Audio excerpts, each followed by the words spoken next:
I was standing in a Houston hospital room, the kind that smells like bleach and new life. My wife Emily was glowing with sweat and pride, cradling a newborn girl wrapped in pink. My mother and her mother hovered close, their faces lit with joy, waiting for me to step forward to take the baby in my arms. But I didn't move, not an inch, because while everyone else saw a miracle, I saw a question mark that could blow my entire life apart. For months, I had carried the weight of suspicion, the late-night texts, the quiet phone calls, the name Mark Davis slipping from her lips when she thought I wasn't listening. And now, here I was staring at a baby who might not even be mine. The nurse handed me the birth certificate, pen ready. I looked her dead in the eye and said, "I'll sign after a DNA test." The nurse stepped closer, her sneakers squeaking against the tile floor, a clipboard balanced in her hand. "Mr. Carter, we just need your signature here," she said softly, her pen already uncapped. Emily glanced up at me, her face flushed with pride and exhaustion, expecting me to step in and play the role of the proud father. My mother leaned forward slightly, as if urging me without words. But I didn't move. I could feel the weight of the room pressing against my chest, the silence begging me to smile, to take the pen, to make this official. Instead, I looked straight at the nurse, my voice calm, steady, but sharp enough to slice through the joy in that room. "I'll sign it. After a DNA test proves I'm the father." The words echoed, bouncing off sterile walls. Emily's head snapped toward me, eyes wide-mouthed trembling. Her mother gasped, my mother froze. And just like that, the miracle turned into suspicion.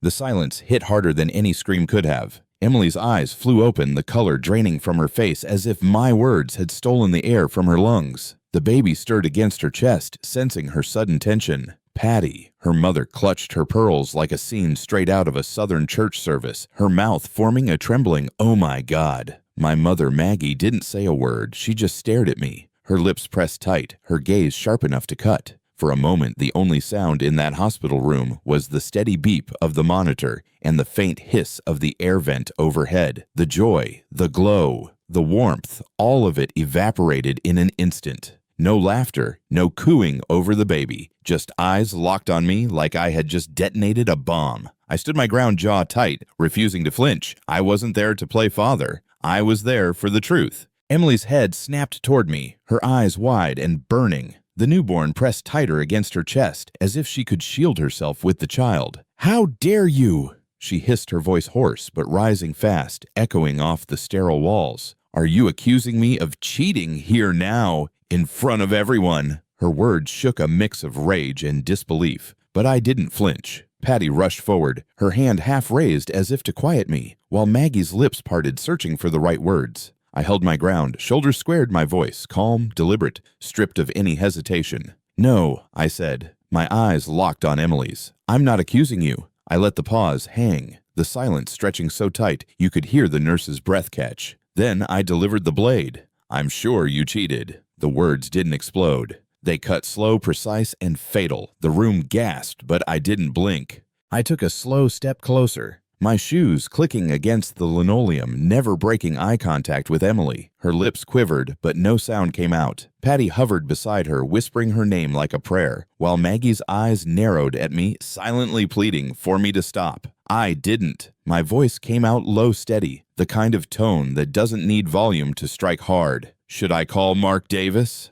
Her body jolted like I'd struck her with a live wire. The baby stirred again, whining softly against her chest, but Emily's eyes gave her away. That split-second flicker, the flash of recognition, the horror she couldn't hide. She shook her head too fast, too frantic. "No," she gasped. "No, I have nothing to do with him." But the crack was already there, plain for everyone to see. Patty's hand shot to her mouth. Maggie's breath caught. And in that frozen moment, Emily's silence screamed louder than her words. I slipped a folded piece of paper from my jacket pocket, the crease worn soft from weeks of being carried hidden, saved for this exact moment. Emily's eyes locked on it instantly, her face paling as if she already knew what it contained. Patty leaned in panic, flickering in her expression, while Maggie's hand trembled against the rail of the hospital bed. I unfolded the page, slowly letting the sound of the paper tearing open the silence. My voice came out calm, measured, but each word landed like a hammer. "My husband should never know about you and me. I don't want anything to do with you."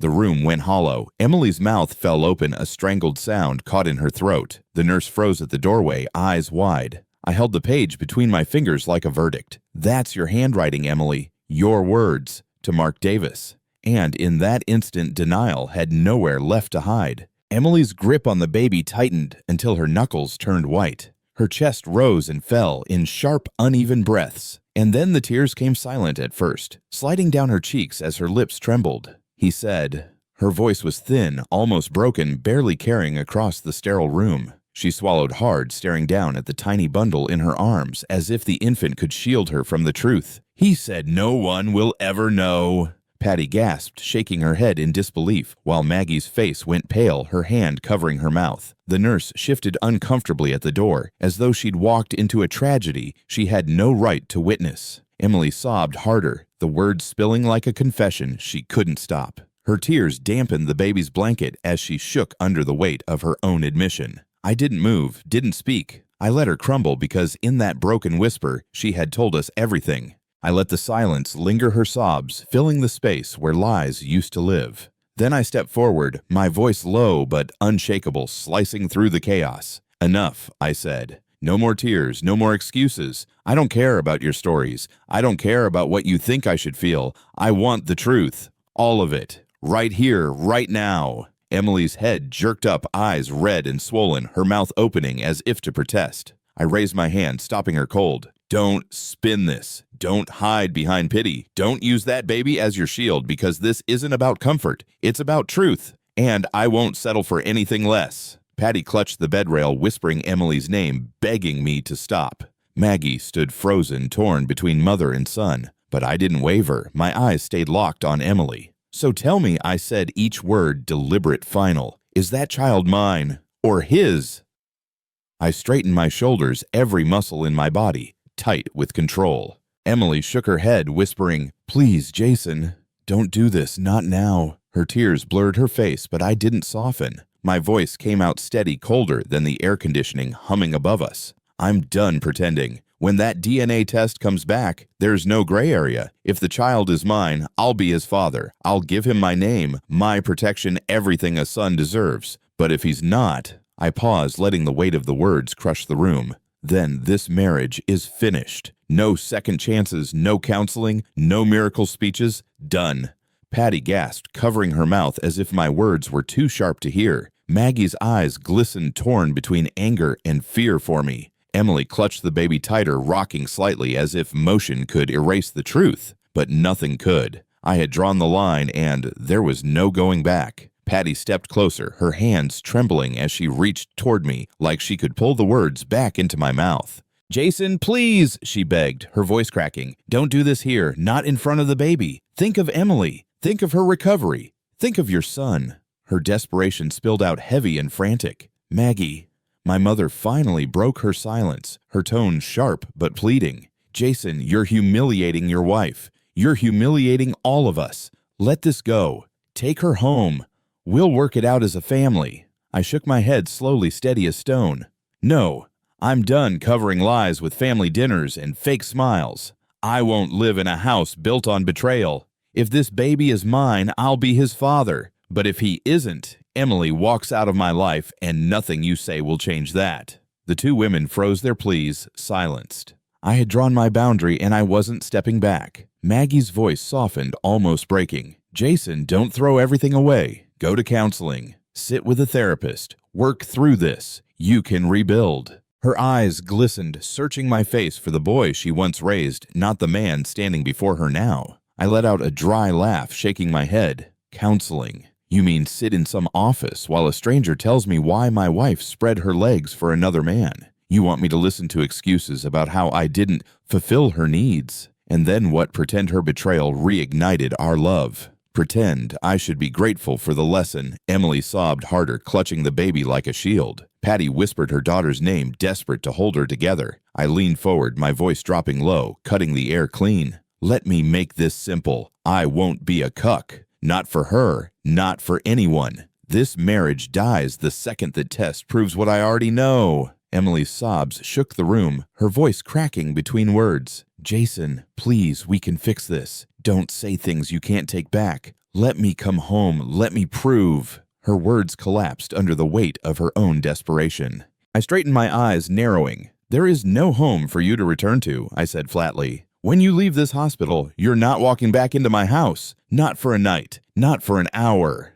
Patty's face twisted with horror. You can't just throw her out. She just gave birth. She needs care. She needs her husband. I shook my head, unmoved. She'll have her mother. She won't have me. I already packed her clothes. Her things will be waiting wherever you decide to take her, but she doesn't step foot in my house again. The words landed like a final verdict. Emily's shoulders collapsed, and for the first time, she stopped pleading. That night, the house felt quieter than usual, like the walls themselves were holding their breath. I sat alone at the kitchen table, a half-empty glass of whiskey sweating onto the wood, when my phone buzzed. Mom. I sighed, already knowing what this was about. Her voice was soft but firm, the way it always got when she thought she could talk me down. Jason, listen to me. Emily just gave birth. She's fragile. She needs support right now, not punishment. She made mistakes, but she's still your wife. And that baby, her voice cracked, that baby might be your child. I stared at the dark window, my reflection staring back at me. Mom, don't, I said, my tone flat. You can't just end this marriage overnight, she pressed. You can't treat her like she's disposable. I leaned back in my chair, the anger simmering low in my chest. Mom, I already told you. If the test proves it, this marriage is dead. There was a long pause on the other end of the line, just the faint sound of my mother's breathing. Then she tried again, softer this time, like she could bargain with me. Jason, don't throw away your marriage in anger. Think of the years you've shared, the vows you made before God. Think of your baby lying in her arms tonight. I shut my eyes, pinching the bridge of my nose, letting her words wash over me. When I spoke, my voice was sharp enough to cut. Mom, I need you to hear me clearly. If you keep pushing this, if you keep trying to shove her back into my life, then you no longer have a son. Consider me dead. Do you understand silence, the kind that sinks into your bones? Finally, she exhaled, defeated. I hear you. I ended the call without another word, staring at the phone like it was a weapon I'd just fired.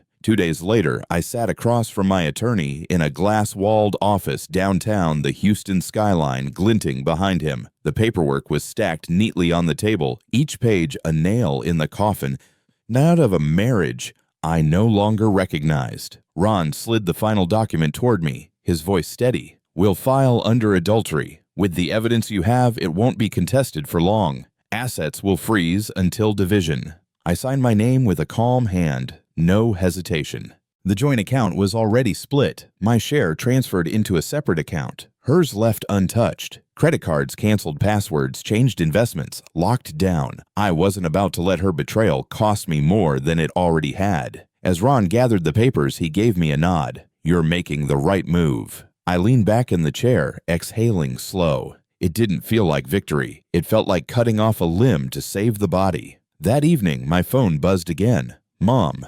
I almost let it ring out, but habit made me answer. Her voice cut straight through, sharp and shaking. Jason, I'm ashamed of you. Filing for divorce while she's still recovering, canceling her cards, draining accounts. That's not the son I raised. That's cold. That's heartless. I clenched my jaw, staring at the empty glass on my table. Heartless, I repeated, my tone like steel. Tell me, Mom, where was her heart when she was with Mark Davis? Where was her heart when she let another man put a baby in her belly, then smiled in my face like nothing was wrong? Her breathing hitched on the other end, but I pressed on. Don't you dare call me cruel for responding to her choices. I'm not the one who broke this marriage. I'm just the one refusing to live a lie. Silence. Heavy, suffocating. And for once, she had no answer. 3 days later, a plain white envelope arrived by certified mail. No fanfare, no warning, just a government seal and my name typed across the front. My hands trembled as I slid it open, though deep down, I already knew what I would find. I pulled out the single sheet, the words crisp, clinical, without emotion.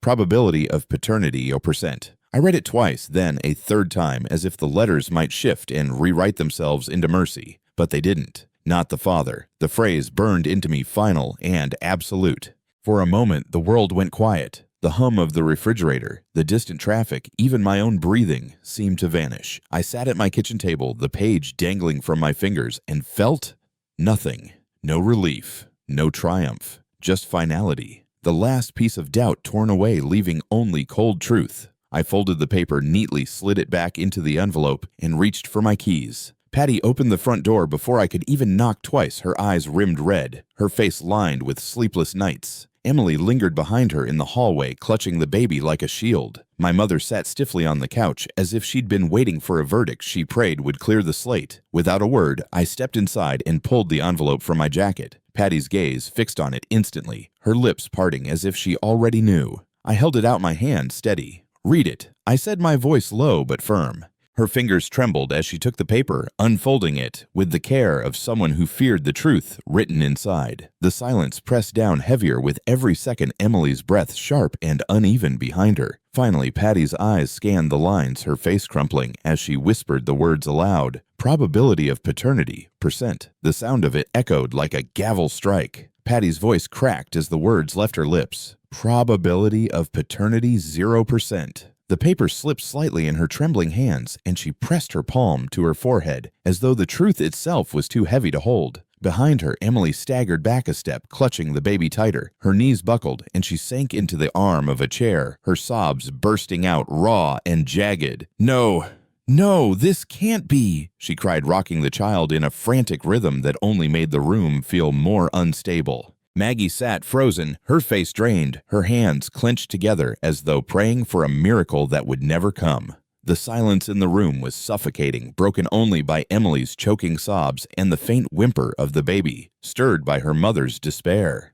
I stood still, unmoved, watching the truth settle over them like ashes after a fire. There was no undoing it now. Maggie rose slowly from the couch, her movements stiff, deliberate, like every step carried the weight of generations behind it. Her eyes shifted between Emily, sobbing uncontrollably with the baby clutched to her chest, and me standing rigid by the doorway with the envelope still in my hand. For a long moment she said nothing. The air pressed down on us, waiting. Then she drew a deep breath and turned her gaze toward me. "You're my son," she said quietly, her voice trembling but steady enough to cut through the sobs. "I raised you to stand on truth, not on lies. And today, I stand with you." Patty's head jerked up, eyes wide with betrayal. "Maggie, how can you?" "But," Maggie shook her head, tears sliding down her cheeks. "I will not ask my son to live a lie. Not for you, not for her, not for anyone." Emily wailed louder, but the choice had been made. My mother was with me.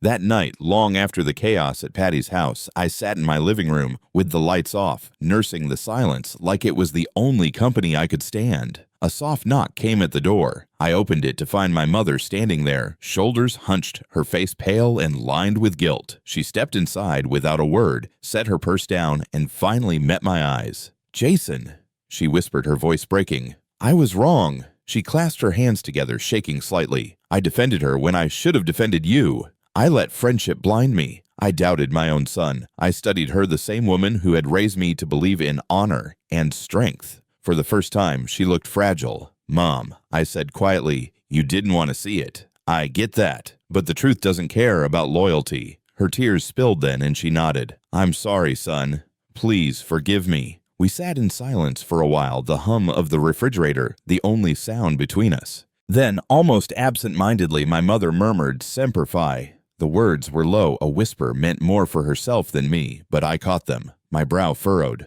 "What did you just say?" She blinked, realizing what had slipped. For the first time that night, she smiled faintly, almost wistfully. "It's what Patty and I used to say to each other. Always faithful." I leaned forward, stunned. "You and Patty were Marines." She nodded slowly, eyes drifting to the floor. "Back in the Gulf War. Logistics. Nothing glamorous, but it shaped us. We promised each other we'd always stand by family no matter the cost." I sat back, letting the weight of it sink in. The loyalty, the blindness, the stubborn defense of Emily, it all suddenly made sense. This wasn't just about friendship, it was about an oath. And for the first time, I wondered what else she hadn't told me. The morning of the hearing, I stood in front of my bathroom mirror, fastening the knot of a tie I hadn't worn since weddings and funerals. My reflection stared back at me, older than I remembered, harder around the edges. Divorce court in Harris County wasn't where I thought my life would land, but here I was. I gathered the files Ron had prepared, printed messages, phone records, the DNA results sealed in their sterile envelope. Every sheet of paper felt like a weapon proof that I hadn't lost my mind these last few months. Mom sat quietly at the kitchen table as I poured my coffee. She didn't lecture me, didn't plead, just watched with tired eyes and finally said, "Stand tall, Jason. Don't let them make you doubt what you know." I nodded, sliding the files into my briefcase. My marriage was already dead. Court was just the grave marker, and I was ready to carve it in stone. The courtroom smelled of wood polish and paper, the kind of place where lives are cut apart with signatures and gavels. I sat beside Ron at the petitioner's table, my back straight, hands folded, eyes forward. Across the aisle, Emily sat with her lawyer, her hair brushed neatly, makeup covering the fatigue. To anyone who didn't know better, she looked like a devoted wife, wronged and fragile. The judge, a sharp-eyed woman in her 60s, entered and took her seat. She scanned the docket, then looked directly at me, her expression tight. "Mr. Carter," she said, her voice clipped, "you filed for divorce within days of your wife giving birth. To this court, that timing appears ruthless." Her words hung in the air, and I could feel the eyes in the gallery shift toward me, judging already. I forced my face calm, my jaw locked. This wasn't about appearances, it was about truth, and I was ready to fight for it. Emily dabbed her eyes with a tissue the moment her lawyer stood, her shoulders trembling like she'd rehearsed it. When she spoke, her voice cracked just loud enough for the judge to hear every syllable. "Your Honor, I never meant for any of this to happen. I was so alone." She sniffled, glancing at me like I was a ghost sitting across the aisle. "Jason works long shifts, sometimes weeks away. I felt like a single woman, even though I wore a ring. Mark was there. He listened, he cared. I know I made a mistake, but I wasn't trying to hurt my husband. I just needed someone." Her lawyer nodded solemnly, placing a comforting hand on her shoulder for effect. A few in the gallery murmured pity, written across their faces. I sat stone-faced, fists clenched beneath the table. I'd heard this script before. Her excuses polished her lies, dressed up as loneliness. But the evidence in my briefcase would speak louder than her tears. Ron rose from his chair with the calm of a man who had played this game 100 times before. He carried a thick folder, every page tabbed and organized, and placed it neatly on the bench before the judge. "Your Honor," he began, his tone respectful but sharp, "while Mrs. Carter claims she cut ties with Mr. Davis the moment she discovered her pregnancy, the evidence proves otherwise." He flipped the folder open and lifted several stapled pages. Exhibit C. Text messages, phone records, and emails exchanged between Mrs. Carter and Mr. Davis throughout her pregnancy. Not only was contact maintained, but it was emotional, intimate, and deliberate. The judge adjusted her glasses, scanning the highlighted lines. Emily stiffened her knuckles, whitening around the tissue in her hand. Ron's voice never wavered. "This is not a lonely wife reaching out once. This is an ongoing affair. Sustained, intentional betrayal." For the first time, Emily's mask cracked, and the courtroom felt it. The judge lowered the papers, her eyes narrowing as she studied Emily. "Mrs. Carter," she said firmly, "do you dispute these records?" Emily's lips trembled. She glanced at her attorney, who leaned in, whispering frantically. Her hand shook as she twisted the tissue into a ragged ball. I didn't mean for it to go that far," she stammered, her voice breaking. "It wasn't supposed to happen." Ron leaned forward, his tone steady but cutting. "That's not the question. Did you or did you not maintain contact with Mr. Davis during your pregnancy?" The silence stretched heavy and suffocating. Finally, Emily's shoulders sagged. She nodded once, barely audible. "Yes." Patty gasped in the gallery, her hand flying to her chest. My mother closed her eyes, the disappointment etched deep into her face. For months, Emily had spun lies, deflections, and excuses, but here, under oath, she finally cracked. And for the first time, the truth was no longer mine alone. Ron didn't let the silence linger. He stepped closer to the witness stand, his voice sharp enough to cut through Emily's trembling breaths. "So let's be clear, Mrs. Carter. You admit to the affair, you admit to continuing contact with Mr. Davis during your pregnancy, and yet you are asking this court to force my client back into a marriage you alone destroyed." Emily shifted in her seat, eyes darting toward the judge, then toward me. Because I love him," she whispered, her voice uneven. Ron tilted his head, pressing harder. "If my client is the neglectful, uncaring husband you claim he is, why would you fight to stay married to him? Why not pursue a life with Mr. Davis, the man you say listened, cared, and fathered your child?" The question landed heavy in the room. Emily froze, her lips parting, but no answer came. The courtroom hushed, waiting, as her silence betrayed her more than words ever could. The pressure in the room snapped all at once. Emily shot to her feet, her chair screeching across the floor. Tears streaked her face as she pointed at me with a shaking hand. "He is the best husband ever," she screamed, her voice raw and ragged. "I love him. I can't lose him. My child cannot have a better father than that man right there." Gasps rippled through the courtroom, a murmur swelling from the gallery. The same woman who had painted me as cold, neglectful, and heartless was now declaring me the perfect husband. Her contradiction hung heavy in the air, leaving even the judge momentarily stunned. I sat motionless, my jaw tight, refusing to look away. For once, she wasn't performing for sympathy. This was desperation, naked and ugly. Ron adjusted his tie calmly, the faintest trace of a smile tugging at the corner of his mouth. "Then why?" he asked softly. "Did you cheat on him?" The question cut through the air like a blade, and for a moment, Emily just stood there trembling, her chest heaving with ragged breaths.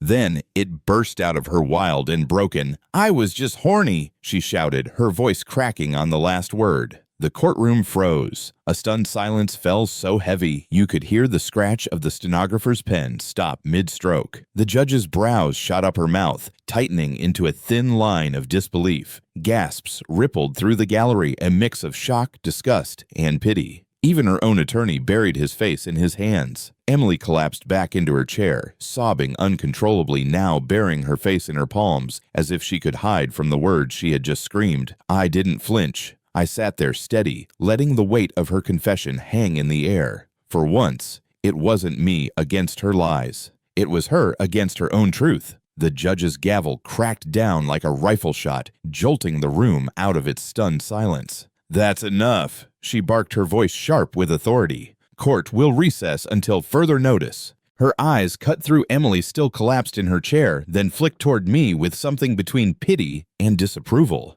The bailiff stepped forward, motioning everyone to settle, but the damage was already done. Whispers hissed across the gallery like wildfire heads, shaking eyes darting. Emily's attorney leaned in, whispering frantically, but she wouldn't lift her face from her hands. I rose calmly, gathering the folder of evidence Ron had so carefully stacked in front of me. He gave me a quick nod, unbothered, like this was exactly the kind of chaos he thrived in. As I walked toward the exit, the sound of Emily's muffled sobs trailed behind me, echoing through the wooden chamber. The truth had finally cracked her open, and no adjournment could put her back together. 2 weeks later, we were back in the same courtroom. The air felt heavier this time, stripped of drama, just cold finality waiting to be sealed. Emily sat stiffly beside her lawyer, eyes rimmed red but dry now, like she had wrung herself empty. The judge cleared her throat, gaze steady as she looked between us. "Mr. Carter, after hearing testimony from both parties, I must ask, do you wish to pursue reconciliation with your wife?" I stood, my voice firm, unshaking. "No, Your Honor. There will be no reconciliation." The judge nodded once her gavel poised. "Then this court orders the marriage of Jason Carter and Emily Carter dissolved. Community property will be divided according to statute." The crack of the gavel echoed through the chamber, sharp and final. Emily slumped back in her chair, as if the last thread holding her together had been cut. For me, it wasn't relief, it was closure. The end of a marriage built on betrayal. Within a month of the divorce decree, the for sale sign went up in the yard of the Katie house. Neighbors watched from behind blinds, whispering, but I didn't care. That place had become a graveyard of broken promises, every wall echoing with lies. The day the papers closed, I handed over the keys without looking back. I found a modest 2-bedroom apartment near downtown Houston, close to my office. Nothing fancy, just clean walls, steady water pressure, and no ghosts lingering in the corners. The first night, I carried a single box inside. The silence felt different. Not heavy, not suffocating, just mine. I set a chair by the window, cracked open a beer, and looked out over the city lights. No backyard, no grill, no family portraits. Just me and 4 walls. And for the first time in years, I breathed without feeling like someone else's secrets were pressing on my chest. It wasn't happiness, but it was freedom. A few weeks into my new routine, my phone lit up with Mom's name. I considered letting it ring, but something in my gut told me to answer. Her voice was softer than usual, careful, like she was stepping onto thin ice. "Jason, I need to tell you something." I stayed silent, waiting. "It's Emily," she continued. "The doctors say she's suffering from postpartum depression. She's in therapy now, but she's not doing well." I leaned back on the couch, staring at the ceiling fan turning lazy circles. For a moment, I felt something twist inside me. Not pity, not love, just the echo of what used to be. "She'll have Patty," I said finally. "She won't have me." Mom sighed. "I know. I just thought you should hear it from me." I ended the call, quietly setting the phone down. Whatever sympathy lingered, it wasn't enough to reopen a door I had already bolted shut. I told myself I wouldn't waste energy on revenge, but every time I thought of Mark Davis, the smug smirk, the late-night texts, the way he hovered over my wife like a vulture, I felt that old fire in my chest. I wasn't going to throw a punch or risk my freedom. No, I wanted something sharper, cleaner. One evening, I printed every document from the divorce DNA results, court transcripts, even the highlighted text messages. I slipped them into a neat manila folder and mailed it straight to the HR department of the oil company where Mark worked. 2 weeks later, the news trickled back. Mark Davis had been terminated, effective immediately. No ceremony, no farewell party, just escorted out with a cardboard box. I didn't celebrate. I didn't smile. I just sat on my balcony with a cold beer watching the Houston skyline. Justice hadn't fixed my marriage, but at least one man paid the price for crossing me. Time has a way of sanding down even the sharpest edges. 3 years slipped by before I realized it. My divorce was old news, the whispers in Katie long forgotten. Work became my anchor. 12-hour days at the firm left me too tired to dwell on ghosts. My apartment no longer felt temporary, it felt like mine. I dated here and there. Drinks after work. Dinners that ended with polite goodnights, a few weekends that blurred into something more. But nothing stuck. Every time a woman started to get too close, I felt the wall go up inside me. It wasn't bitterness I didn't hate. Women didn't hate love. I just didn't trust it not enough to gamble my peace again. Most nights ended the same me on the balcony, a beer sweating in my hand, the Houston skyline stretching out like a promise I wasn't sure I wanted to keep. I wasn't broken anymore, but I wasn't ready either. It was a quiet Thursday evening when my phone lit up with a name I hadn't seen in months, Patty Miller. For a moment, I considered ignoring it, but curiosity won. Her voice was firm, almost businesslike. "Jason, you need to come by my house. We need to talk." Before I could respond, another voice slipped through the line, my mother's. "Jason, I'm here too. Please, just come." I froze, beer halfway to my lips. Patty and Mom hadn't been in the same room since the divorce finalized, not without tension thick enough to choke on. Whatever this was, it wasn't casual. I exhaled hard, setting the bottle down. "Fine," I muttered. "I'll be there." The line clicked dead. No explanations, no details, just an invitation that felt more like a summons. I grabbed my keys, the knot in my stomach tightening with every step. If those two women were united again, something heavy was waiting for me. Patty's front door creaked open before I could knock. The house smelled faintly of coffee and lavender cleaner. As I stepped inside, a flash of movement caught my eye, a small boy darting from the hallway into the living room. He couldn't have been older than 3. His dark hair stuck up in wild tufts, and his eyes, curious sharp, too knowing for his age, locked on me. He stopped just short of my legs, tilting his head. "Who are you?" he asked, voice high and innocent. For a second, I couldn't breathe. My throat tightened as I crouched down to his level. "You see that woman there?" I pointed toward my mother, who stood quietly near the couch. "I'm her son."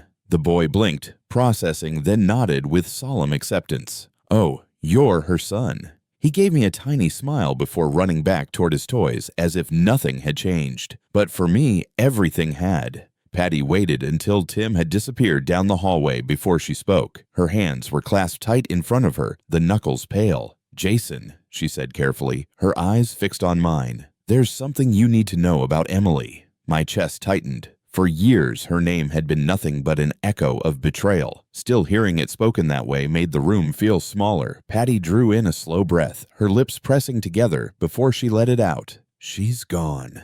Emily's dead." The words dropped like lead. For a moment, I thought I'd misheard her. "What?"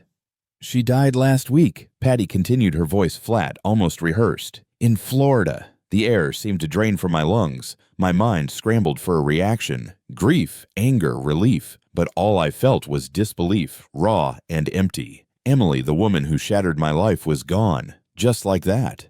And I couldn't tell if it felt like justice or nothing at all. I stared at Patty, waiting for her to explain, to soften the blow. But her expression didn't waver. Her hands stayed clasped, her voice steady, almost too steady for the words she spoke. She didn't just die in Florida, Jason. I killed her. I fed her to a gator. The room tilted, my stomach lurching. My mother's eyes darted toward me, but she didn't look surprised, only resigned, like she'd known this was coming. I set my glass down hard enough to rattle the table. Say that again. Patty met my stare without flinching. I warned her. She wouldn't stop poisoning Tim against you, filling his head with lies. She laughed in my face when I begged her to stop, so I made sure she never had another chance. The swamp took her. The air in the room grew heavy, suffocating. My pulse hammered in my ears. Emily's betrayal had ended our marriage, but Patty's choice ended her life.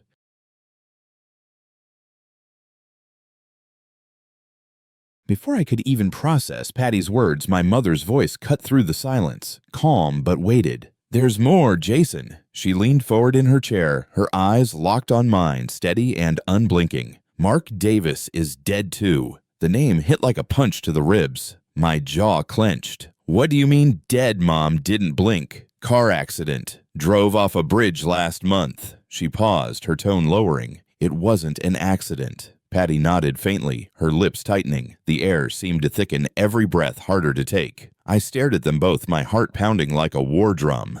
You're telling me my ex-wife is gone because you fed her to a gator, and now the man she cheated with is dead too? Neither of them looked away. Neither denied it. For the first time in years, betrayal wasn't the sharpest blade in the room. Murder was. The weight of their confession still hung heavy in the air when Patty leaned forward, her voice softening. Jason, Tim is innocent. He doesn't know the lies, the affairs, or the blood spilled to protect him. All he knows is that he's 3 years old and needs a father. My stomach nodded. And you think that father should be me? Mom placed a steady hand on my arm. Her eyes, though tired, burned with quiet determination. You're the only man who can give him a life worth living. We're too old, Jason. Too frail. We can't raise him. But you can. Patty slid a folder across the table. I've already drawn up the transfer of guardianship. Assets, savings, everything is here. All I ask is that you raise him as your own. I stared at the papers but didn't touch them. My pulse hammered. Betrayal had wrecked my marriage. Now 2 women who buried the truth, and people were asking me to build a future from it. I sat frozen, staring at the folder on the table when my mother's voice broke the silence. Jason, there's something else. She exchanged a look with Patty, then drew a breath so deep it seemed to hurt. We're both sick. Stage 4. Blood cancer. The words punched the air out of my lungs. I looked from one woman to the other, waiting for some hint it was exaggerated, but their faces were carved in stone, steady and unflinching. Patty's voice was calm, too calm. We don't have years left, Jason. Months, maybe. Tim won't remember us. That boy needs a father who can be there when we can't. My chest tightened. My mother reached for my hand, her grip weak, but sure. I'm not trying to trap you, son. I just want you to see the truth. We can't give him a future. You can. Suddenly, the papers weren't just guardianship. They were a countdown. I drove home in silence, the steering wheel gripped so tight, my knuckles ached. By the time I collapsed onto my bed, the clock glowed past midnight, but sleep refused to come. Every time I closed my eyes, I saw Tim's curious face staring up at me, asking, "Who are you?" Anger clawed at me at Emily for her betrayal, at Mark for his part in it, at Patty and Mom for crossing lines no one should. They had buried secrets in blood and now expected me to pick up what was left. But duty pressed just as hard. Tim hadn't chosen any of this. He didn't ask to be born into lies, didn't ask to lose his mother to the swamp or his father to a wreck. By dawn, I sat at the kitchen table, a cold cup of coffee, untouched in front of me. The war inside me hadn't ended, but one truth gnawed louder than the rest. The boy was innocent. By morning, the battle inside me had burned itself down to a single truth. Tim deserved better than the wreckage he'd been handed. I found myself back at Patty's doorstep, the sun barely over the horizon. She opened the door without surprise, as if she'd been expecting me. Inside, Tim sat on the floor, a row of toy cars lined neatly in front of him. He looked up, eyes bright recognition flickering. "You're Grandma Linda's son," he said matter-of-factly. I crouched to his level, my throat tightening. "That's right," I said softly. "And you know what else?" He tilted his head, waiting. I drew a steady breath, the weight of every choice pressing on my shoulders. "You're my son now." Tim blinked, his small face serious, then broke into a smile so pure it cut through the heaviness. "Okay," he said simply and went back to his cars. For him, it was that easy. For me, it was everything. A week later, I sat in a small county office, fluorescent lights buzzing overhead, the smell of stale paper and ink thick in the air. Tim perched on a chair beside me, swinging his legs, clutching one of his toy cars in his tiny fist. He had no idea how big this moment was. The clerk slid a stack of papers across the counter, her expression bored but polite. "Sign here, Mr. Carter." I picked up the pen, the weight of it heavier than any I'd ever held. With each stroke of my signature, I felt a line being drawn between the past and the future. The final page sealed it. Guardianship transferred, adoption complete. The clerk stamped the papers with a dull thud. "Congratulations, he's yours now." I glanced at Tim, who grinned up at me, oblivious to legalities. "Ready to go, kiddo?" I asked. "Yeah," he chirped, hopping off the chair. For the first time in years, I felt like I was building, not burying. Not long after the adoption papers were signed, Mom showed up at my apartment carrying a grocery bag in one hand and a sly smile on her face. She set the bag down, looked me square in the eye, and said, "You're going to dinner tomorrow night?" I frowned. "With who?" Her smile softened. "Kelly Ramirez, a friend of mine. Former Marine like me. Lost her husband in Afghanistan. No kids. She's strong, kind, and she deserves a good man." I shook my head, leaning back against the counter. "Mom, I just signed adoption papers. I've got my hands full with Tim. I'm not looking to date." She crossed her arms, the same stance she used when I was a kid, and she wouldn't take no for an answer. "It's just dinner, nothing more. Give it a chance."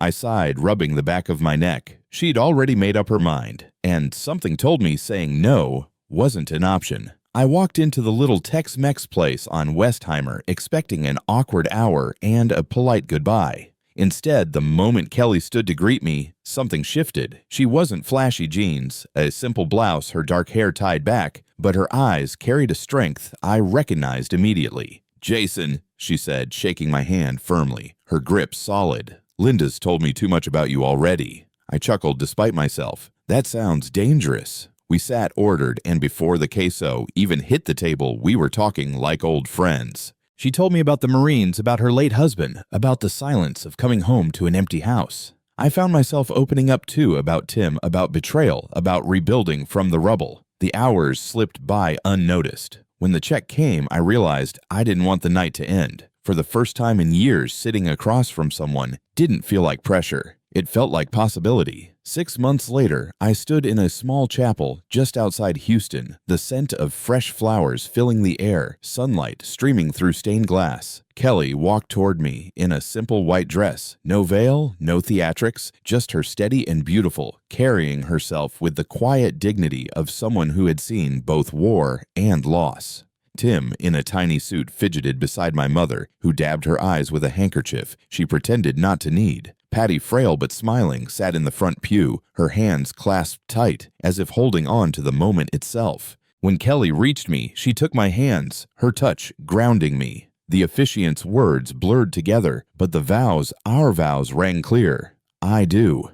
2 small words, but for me, they carried the weight of starting over. This wasn't a second chance at love. It was the first time it felt real. 2 months after the wedding, I found myself back in a hospital room, this time at my mother's bedside. Maggie looked smaller than I'd ever seen her, her once sharp voice now a whisper. She squeezed my hand weakly, her eyes locking on mine. "You stood firm, Jason," she breathed. "I'm proud of you. Always will be." Her grip faded, her chest stilled, and just like that, the woman who had fought wars inside and outside the home was gone. The grief barely had time to settle before Patty's condition worsened. Weeks later, I stood again by a hospital bed, Tim curled in Kelly's lap down the hall. Patty's eyes shimmered with the last light of a fighter. She looked at me, her voice breaking. "Take care of him, Jason. Promise me." "I promise," I said, my throat tight. She smiled faintly, exhaled one last time, and slipped away.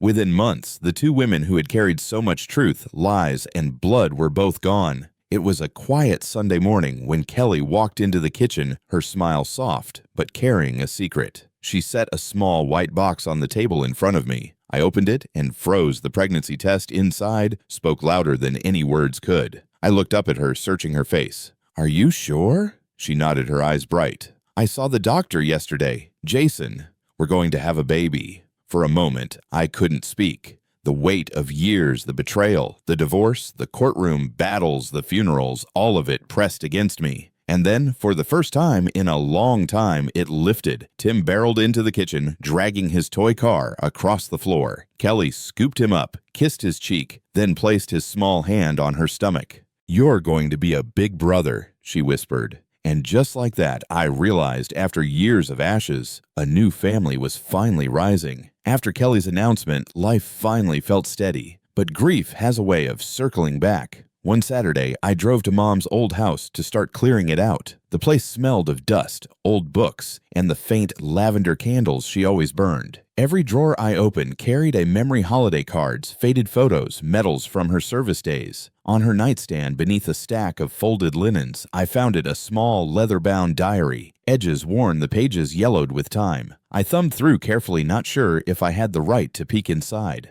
A photo slipped out, landing face down on the hardwood. When I turned it over, my breath caught. It was Mom and Patty, both in uniform, standing side by side in front of a government building. The date on the back read 1999. The words underneath chilled me, George Bush Center for Intelligence. I sat there, the diary heavy in my hands, realizing my mother had carried secrets far deeper than I ever knew.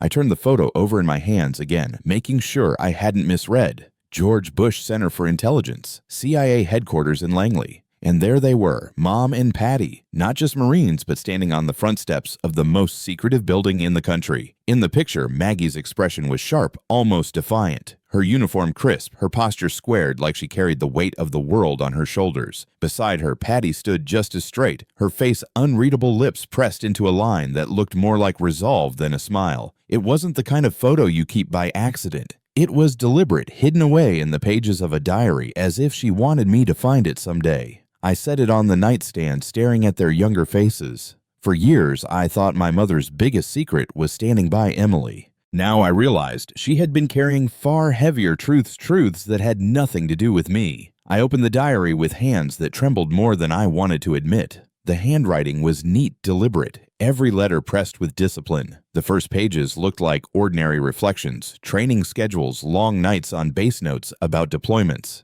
But then buried halfway through, the words shifted. Langley assignment begins Monday. Cover story remains logistics. True work classified. My breath caught. I flipped further. Mentions of handlers, contacts, field reports. Nothing detailed enough to spell it out, but just enough to confirm what the photo already suggested. My mother hadn't just been a Marine. She'd been CIA. Patty, too. The two women who raised me with backyard BBQs and Sunday sermons had also been living double lives. I sat back on the edge of her bed, the diary heavy in my hands. All those years, I thought Mom's silences were just discipline, her distance just habit. No, she'd been trained to keep secrets, and she had kept them, even from me. I closed the diary and let it rest in my lap, staring at the ceiling like the answers might be carved there. For so long, I'd seen Mom and Patty's choices through the lens of betrayal, standing by Emily, defending her lies, pushing me toward reconciliation. But now, holding the evidence of who they really were, I saw it differently. Semper Fi, always faithful. It wasn't just a Marine motto, it was the creed that shaped them, the rule they lived and died by. To them, loyalty wasn't optional, it was survival. They had been trained to guard secrets, to protect those under their watch, to hold the line, even when it meant standing in the fire. Family, friend, mission, it all blurred into the same duty: protect at all costs. And maybe that was why they forgave Emily longer than I ever could. Not because she deserved it, but because their oath told them to protect, even when it hurt.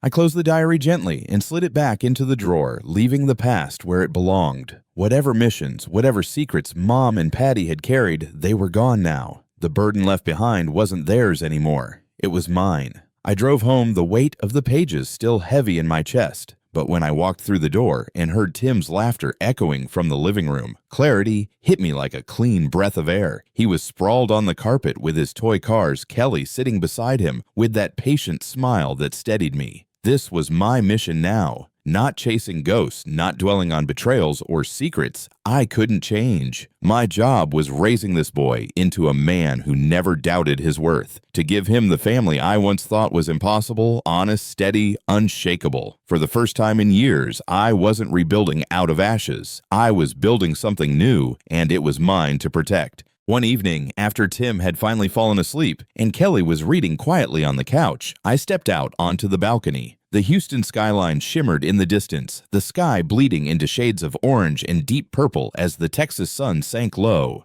For years, sunsets had felt like reminders of endings, my marriage, my trust, the man I thought I was. But tonight was different. The air was warm, steady, almost forgiving. I leaned against the railing, listening to the faint hum of traffic and cicadas rising in the distance, and felt something I hadn't in a long time. Peace. Not the brittle silence of holding pain inside, not the numbness of survival. Real, steady peace. The kind that settled into my bones and whispered that maybe, just maybe, I had made it through the worst. Behind me, I heard Kelly's laugh drift through the open door, and for the first time in years, the sound didn't sting. It healed. A week later, I drove out to the small cemetery on the edge of town, where the oaks cast long shadows over rows of simple headstones. I carried a single white rose, nothing more. Mom never cared for grand gestures. Her marker was clean, the engraving sharp Maggie Carter Marine. Mother, always faithful. I knelt, brushing a few stray leaves away, my fingers tracing the letters as if they could still connect me to her.